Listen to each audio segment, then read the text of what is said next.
And Dr. Varaprasad, where is he? Yeah, he's another scientist. He's working both sides. He's working with the scientific community. He himself is a scientist, and he's also working with the farmers, especially RRA network and WASAN. He's the chair of the seed system of the RRA network, and he's helping farmers a lot to build the traditional seed system in their own villages, wherever, basically based on the agroecology. And very warm welcome, Dr. Varaprasad sir. I was listening to him in the previous parallel session. I think he's one of the most sought after scientists in the country. All the farmers, I think all the farmers should listen to him in the parallel sessions and ask questions, because he will be able to give most of the answers to your problems in the seed sector. I'm very happy to welcome Dr. Varaprasad and Dr. Your future requirement, I'll be talking that if you want to really bring the seed sovereignty across India, what are the issues? Are there any provisions that government gives? Are they available to you? Can we actually make things happen at your local level? Are some of the issues which I would like to speak, particularly from the green, this traditional varieties popularization. If you see some of the reasons why actually traditional varieties forgotten, I had thank you for organizing an excellent session prior to this in Malayalam, Kerala, where very scientific and very difficult questions were asked. Then what are the difficulties in taking traditional varieties to move forward? And the story is that we lost many of the traditional varieties for these reasons. And the traditional knowledge that is with our farmers is completely eroding and not being used and not being respected. There is inadequate support, and then coming from the government, though there are a lot of policies, acts which are favorable to traditional varieties, but on the ground, they are not really much happening for various reasons. In addition to all these things, there is also climate change dimension is there, which is changing. So our approach towards climate change also should be very careful now. Earlier, I was thinking traditional varieties originating from a particular place should be promoted there. But that place itself is changing now. That place which was with heavy rainfall is now coming up with prolonged drought periods. And where prolonged drought is there, floods are coming. So the change is happening in the environment, and accordingly you please evaluate the traditional varieties for their abilities to withstand or having the climate resilience. That can be promoted irrespective of the region where they are there. Next, please. Yeah, you can see one example. I think all of, even my first speaker, professor also told, more than 100,000 varieties, 110,000 varieties of rice alone are there. 40,000 used to be cultivated in 1930s. 1,100 varieties and hybrids, including some GM through a different method, are released. And then you have 30 released varieties cover almost 70 to 80% of the cultivated area, which means from 40,000 we have come down to 30.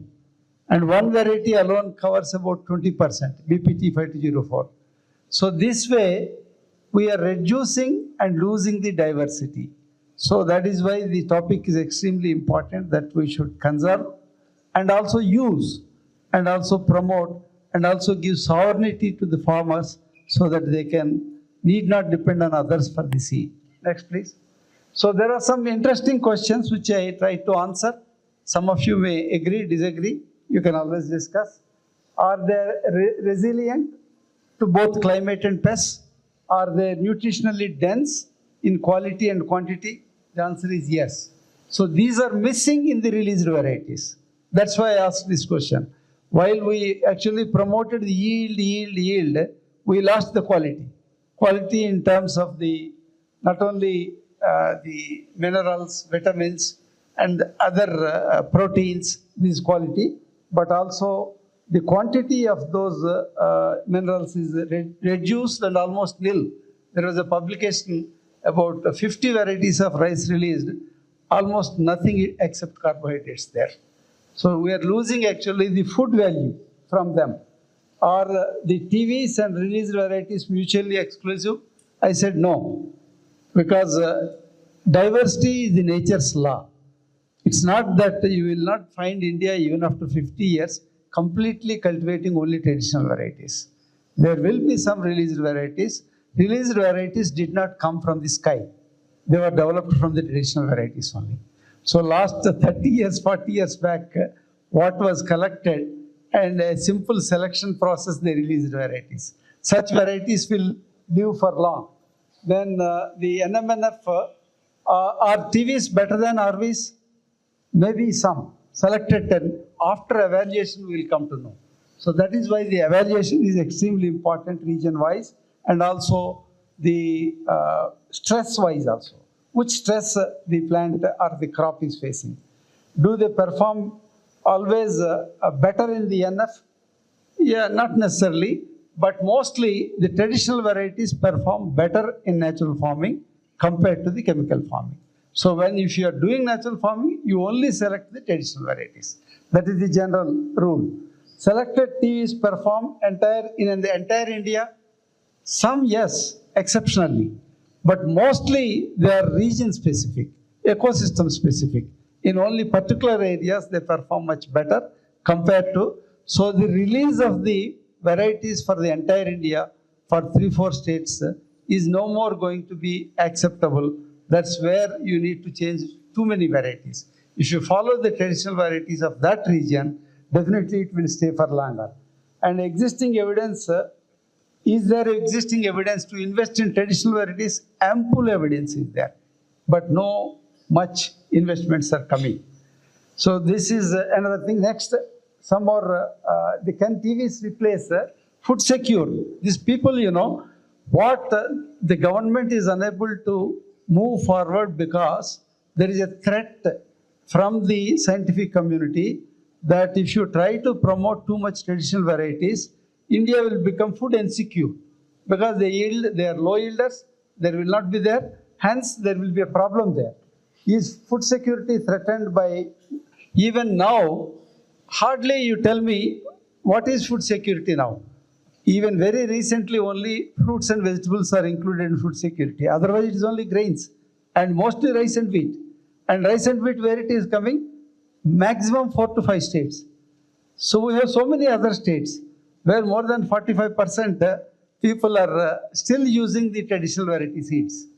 So the current global perspective on agroecology, now the scientists, scientific institutes who have a vision for the future, they completely realized that if we continue to do the agriculture the way that we are doing, we will be doomed. The temperature will rise and then the extreme events are increasing every year, which is extremely difficult to bear. Even the human survival is at the question. So the changing agriculture is not only for food, even for human survival, changing agriculture is extremely important. What is CGIR? That is Council of the International Agricultural Research. So these CGIR institutes, one of the examples in India is ICRISAT. There are others also. They have also realized monocrop based institutes is difficult. So they have come up with multiple cropping systems and separate projects they are working. So monocropping is not order of the day today. Unless we change that, we will not get the benefits of the traditional varieties. Next, please. Yeah, you can see some of the national framework acts and policies I try to give, which are having provision for traditional varieties, natural farming promotion. But how much is in reality is happening is a matter of a big question. So if you see Seed Act, of course, 66 did not recognize traditional varieties at all. There is no mention there. But in the new version, they are mentioning, and they are also claiming that there is a provision to make this TV's exchange legal, and the corporate penalties will not be applicable to these varieties, and registration mandatory is exempted for these traditional varieties. These are some of the things that they're trying to promote. But as a whole, if you see seed bill, there are many other things which are missing, which needs to be really revamped to suit to not only India, even for the protecting the human survival, we need really to bring some changes in the seed. Then you have the National Agricultural Policy, then protection of plant varieties. National agricultural policies are very good. We are intellectuals, we make good policies, but policy is not converted into schemes, implementation, budget allocation, those things that does not happen. So National Agricultural Policy certainly talks about traditional varieties, but not much budget allocation for that. In PPVFRA, the farmer varieties versus traditional varieties, they do not require, the word traditional variety is not there, and their job ends once they give you certificate. Your farmer variety is recognized and you have the ownership, and put that photo into your home on the wall. Beyond that, no seed production, no seed supply chain, no support, it is not their job. So that's how there is a disconnect. Then the Amendment Act of Biological Diversity Act has come. It is not linked again to seed systems and supply chains. You recognize land races, you give them credit, but you don't really convert it into seed supply chains. They don't have budget, they don't have schemes to connect to the seed systems, which is missing. Seed policy, there is an action plan for traditional varieties is missing. Horticulture vision, particularly the fruits and vegetables. So many people told. Actually, in the 1960s, most of the exotic vegetables were imported into India, and they were released as varieties. And they are taken more. Whereas if you see, we have a large number of traditional varieties in fruits and vegetables, they are ignored. These varieties which are exotic, which came into India, they are very popular. Then we have the national policy for farmers. Then this supports community seed banks. But till recently, only some very meager amount has come for support to the community seed banks. The real conversion of this national policy for farmers into community seed banks is not there. National Food Security Act, very well mentioned about traditional varieties. You have almost double the protein value. You have the almost whatever is missing in our food today, they are there in the traditional varieties. But the so-called Food Security Act do not have a major program on dealing with the malnutrition with the help of the traditional varieties. Lot of scope for getting these things. Agri-biodiversity policy, not a status of a traditional variety is considered as a base material for developing breeding to the new varieties. But you never recognize traditional variety as a variety, whereas it has got stabilized and it is present in the ground level, and it gives the lot of other advantages there, but it is not recognized as a variety. It is only considered as a germplasm. National Mission for Sustainable Agriculture, good, but community conservation is not focused in that, and it is RKVY, PKVY are very good. Some of the states really took the advantage of these programs, and then they multiplied traditional varieties like Govindbhog in the rice, and then many other varieties are multiplied in the states, but in a very small, meager, that means not even 1% of the total production is there. So the nutrition mission, lot of scope for traditional varieties in the nutrition mission, but the role is missing there.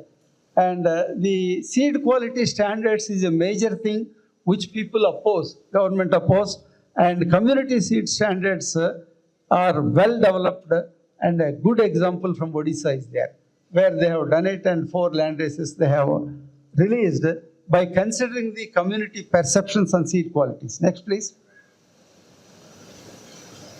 Yeah, there is also a mechanism where traditional varieties, even with one particular trait advantage, you can register in the ICR and VPGR. And again, recognized certificate given lying in the gene bank. It is never given to anybody for multiplication, or it is not going further into the seed supply chain. This is a very good program where many of these traditional varieties like Pelala Jonna, Gani Chukkudu, Palitha Pesulu from Adilabad, where it is a yellow color green gram. The protein is very important for the lactating mothers and children, and very good quality protein is there. So we have many good varieties there, but they are recognized also, they are known also, but unless there is a real government support, they cannot be spread, and the real advantage to the farmers will not come. Next, please. Then you have the Odisha example, as I told you, is almost a hard work of about 5 years, and with a great cooperation from the government of Odisha, standard operating procedures to release the land races is established, and a government order is issued. 4 land races of Ragi are mainstreamed already, and for those 4, seed production is in progress. And also the Odisha is trying to harmonize between the central government's seed subcommittee and the local land races committee. That's a good progress, and a different work is happening in Odisha. Next, please. Yeah, we have the many other things in many states. Whatever I have given is very limited to my knowledge, and not all are given. Wonderful work, so many people sitting here doing, and my predecessors also gave excellent examples. But just to tell you that traditional varieties, some work is going on and some policies are there. These are from Madhya Pradesh, different ones, and the if translated or otherwise, the PowerPoint can be distributed for anybody. Then next, please. We have in like Odisha and Madhya Pradesh, we have also in Andhra Pradesh and many other states. Yeah, next slide, please. Many other states, there are Tamil Nadu is another example. A large group is sitting here.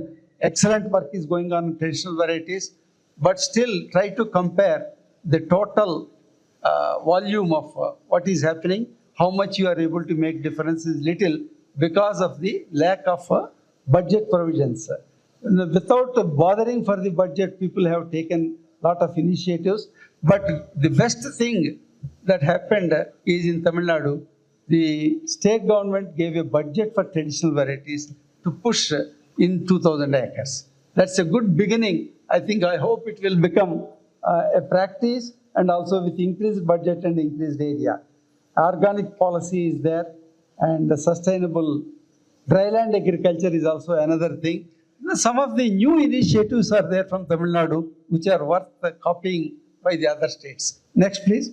Then similarly, APCNF, Andhra Pradesh community-based natural farming, is the largest area in the world, with about almost 18 million people practicing this, and then combining the natural farming with the traditional seeds. But my leader, Vijay Kumarji, says over focus on traditional varieties is also not required, because performance of any variety depends upon the microbiome present in the soil, the variety that you have been using for last 2-3 years, and the biodiversity of the earthworms, birds, insects in that area, all put together is equal to the production of particular variety. If a farmer has been cultivating for last 3 years or 5 years, even a released variety, it's working well for him, we need not change it and try to put force on changing to traditional variety. So they say natural farming is a variety neutral technology. So varieties are important, but of course, I'm not talking about hybrids and GMs. They are actually built for more hungry for fertilizers and pesticides and herbicides. But even the old varieties also can perform very well if you combine with the natural farming. Andhra Pradesh, then we have a lot of challenges, policies and legal gaps I have mentioned here. Market pressures are also important. People started now focusing, developing some standards for the market, like whatever the phytosanitary standards are required, and to enable the farmers when they aggregate if we are, even after 5 years, 10 years, we need procedures to be set in place to export, which is happening. And it is not, the seed is not the just genetical, but it is also culture. It is embedded into the culture is embedded into the seed. So that is why the maintaining the seed through our culture is extremely important.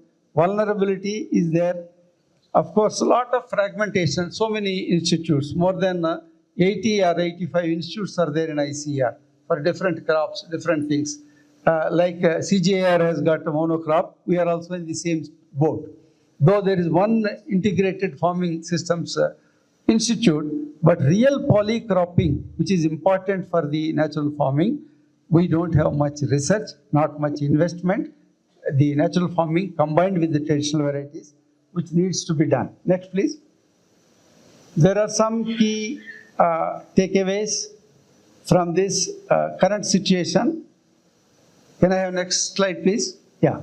We should have unconditional rights for the farmers. They are there, but still, while implementing, they face some problem. And while the corporates can sell with a brand name, why farmers cannot sell with a traditional variety name? I don't know. Why not? If that is a traditional variety, if you are multiplying, you are following certain basic standards of viability, then why not to change, allow them to sell? Then self-help groups, particularly women, need a real push for bringing the natural farming and the traditional varieties in combination. Then on-farm conservation is extremely important, not in the banks. When they are on the farm, then they face the climate change and they actually develop for the needs.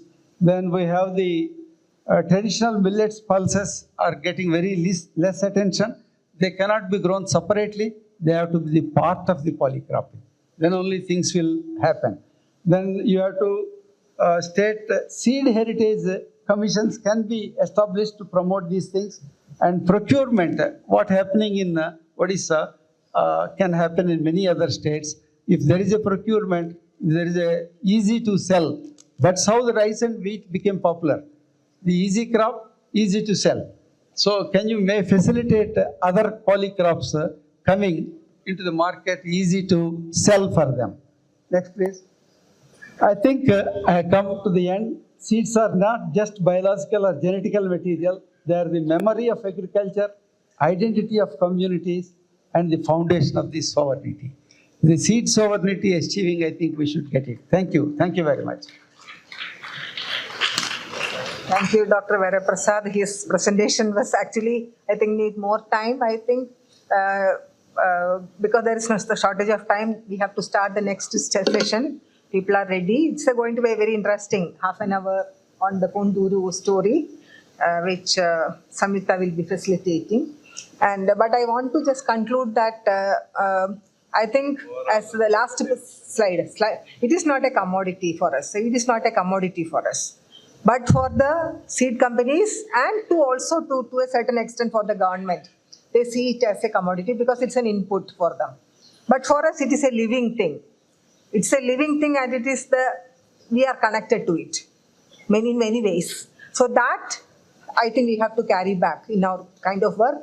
And all of them speakers will be here in the next 2 days. And please find time to engage with them because it is the most important thing to continue this journey, to build our nation and also for the whole world, for the biodiversity conservation work. So thank you all the speakers for the beautiful presentation and the next 2 days there will be 3 parallel sessions for the seed sovereignty. For Malayalam we got over, then there is Kannada, Telugu.